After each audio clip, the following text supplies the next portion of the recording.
Salut! Aujourd'hui, tu vas pouvoir améliorer ta lecture en lisant avec moi. Prendre le temps de lire en français est une activité très importante pour progresser en français d'une façon générale, mais aussi pour améliorer ta prononciation. Pour rendre cet exercice utile et amusant à la fois, j'ai choisi une bande dessinée.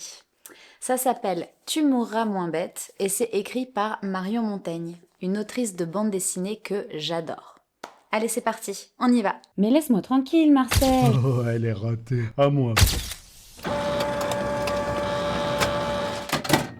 Donc, Marion Montaigne, elle fait de la vulgarisation scientifique, c'est-à-dire qu'elle va expliquer de façon drôle et efficace des concepts scientifiques qui peuvent être un petit peu compliqués. Dans ce livre, elle présente des technologies et des phénomènes qui sont souvent très utilisés au cinéma. Et elle explique surtout pourquoi ce n'est pas vraiment réaliste et que ça reste du cinéma. En plus, elle utilise un vocabulaire drôle et décontracté, donc c'est super pour apprendre des mots cool en français. Dans cette BD c'est l'abréviation de bande dessinée, il y a plein de petites histoires, donc j'en ai choisi une pour la lecture d'aujourd'hui. On va parler de téléportation. Dans un premier temps, je vais te lire la petite histoire. Donc je te conseille d'essayer de lire en même temps que moi. Ça s'appelle du shadowing. C'est très efficace pour bien comprendre comment lire en français. Cher professeur, est-ce que la téléportation est bientôt au point? Parce que lors de mes vacances au ski, ça m'aurait été fort utile. GG. Ah, la téléportation. Imaginez après une journée bien pourrie au bureau. Vous vous rendez au téléporteur de votre boîte et hop, brrrr, pop, direct chez moi. Canapé télétransporteur bloc de chez Ikea. Rappelons que la téléportation, ce n'est pas un déplacement, c'est plus psychédélique que ça. Vous êtes décomposé atome par atome d'un côté, on ignore si c'est douloureux, puis vous êtes recomposé ailleurs, atome par atome, si possible remis dans le bon ordre. Ma bouche! Le corps original est détruit en même temps que la copie se reconstitue ailleurs. Ploup! Original, 0, niet. Copie. Oups! C'est comme un fax, sauf que l'original disparaît au fur et à mesure que la copie apparaît, ce qui peut poser quelques problèmes. Par exemple, un jour, à votre bureau, le téléporteur déconne. Oh non! Brrr. Bien fait! Windows 2050.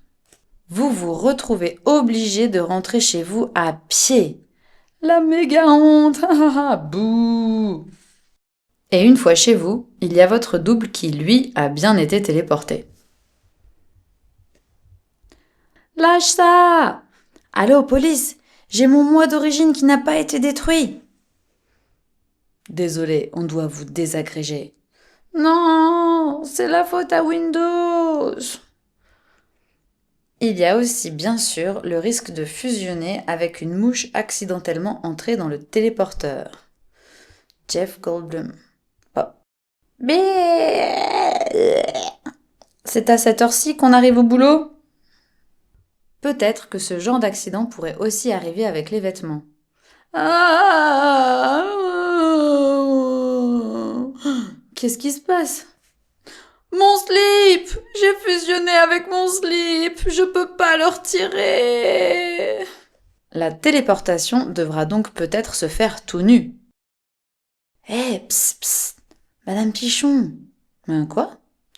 Elle va au téléporteur. Vavoum. Ne nous emballons pas trop. On sait à peu près téléporter des particules, des photons, qui sont des composants de l'atome. Or, un corps humain compte 10 millions de milliards d'atomes, 10 puissance 28. Supposons qu'un atome, c'est 1 kilobit d'information. Un humain représenterait 100 000 milliards de mégaoctets d'informations à téléporter. Téléporter quelqu'un prendrait environ 25 000 milliards d'années.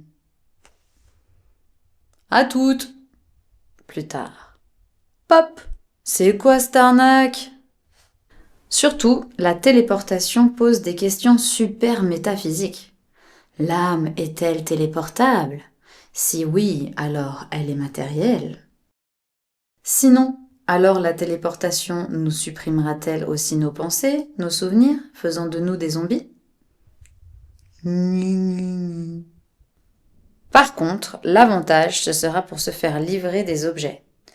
Un poster de MacGyver de 2 mètres sur 4. Ouais, je le prends. Oh non, tu vas pas encore planter. Eh merde, Igor et Grishka. Maintenant, je vais t'expliquer quelques petits mots et expressions que tu n'as peut-être pas très bien compris. D'ailleurs, si tu as d'autres questions, n'hésite pas à les mettre en commentaire et j'y répondrai. Ici, j'explique le mot pourri. Une journée bien pourrie, c'est une journée nulle qui est difficile. Dans cette case, quand elle dit « vous vous rendez au téléporteur de votre boîte », en fait, c'est un synonyme un peu familier de entreprise. Ici, quand on dit « sauf que l'original disparaît au fur et à mesure que la copie apparaît », au fur et à mesure, ça veut dire que c'est progressivement et en même temps à la fois. Ici, quand elle dit que le téléporteur déconne, déconner, ça veut dire que ça ne marche pas bien. Là, je pense que tu connais le mot boulot, mais au cas où tu ne connais pas, c'est un synonyme de job, travail. Dans cette phrase, la téléportation devra donc peut-être se faire tout nu. Tout nu, ça veut dire sans vêtements.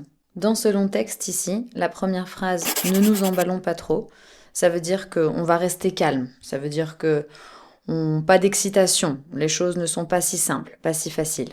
À toutes, c'est la version courte de l'expression « à tout à l'heure », donc ça veut dire « à plus tard ». Ici, il y a quelque chose d'un peu bizarre. Les apostrophes après le C et le T, avant arnaque. Mais là, c'est pour expliquer que elle écrit comme on dit les choses quand on parle vite en français. Donc normalement, c'est quoi cette arnaque devrait être écrit c'est quoi cette arnaque? Et une arnaque, c'est quelque chose qu'on ne veut pas. Je pense que tu sais ça aussi, mais l'âme, c'est quelque chose de spirituel. Ce sont nos pensées. C'est la partie de nous-mêmes qui nous anime, mais qu'on ne peut pas vraiment expliquer. Dans cette phrase « Oh non, tu vas pas encore planter », planter c'est un verbe familier qui veut dire que ça ne marche plus. C'est un peu l'équivalent de bugger aussi. Eh merde, Igor et Grishka. Donc à la fin, on a cette petite référence de culture française à Igor et Grishka Bogdanov, de leur nom. En fait, c'était des personnalités publiques françaises qui faisaient de la vulgarisation scientifique, comme Marion Montaigne, et qui étaient très souvent à la télé. Mais le problème, c'est qu'ils n'avaient pas du tout de crédibilité, ils n'avaient pas une bonne réputation parce que très souvent, ce qu'ils disaient, ce n'était pas vrai ou pas sérieux. Donc, la blague à la fin de cette histoire, c'est que Marion Montaigne se retrouve avec Igor et Grishka, c'est le pire pour elle. Et voilà, j'espère que cette petite lecture t'a plu. J'ai essayé de combiner utile et rigolade, donc n'hésite pas à me dire ce que tu en penses en commentaire. Aussi, bien sûr, si tu as des questions, ajoute-les et j'y répondrai. En tout cas, n'oublie pas aussi de t'abonner à ma chaîne si tu aimes ce que je fais et va voir aussi sur mon Patreon si tu veux me soutenir. Merci beaucoup d'avoir regardé cette vidéo et à très bientôt. Ciao ciao.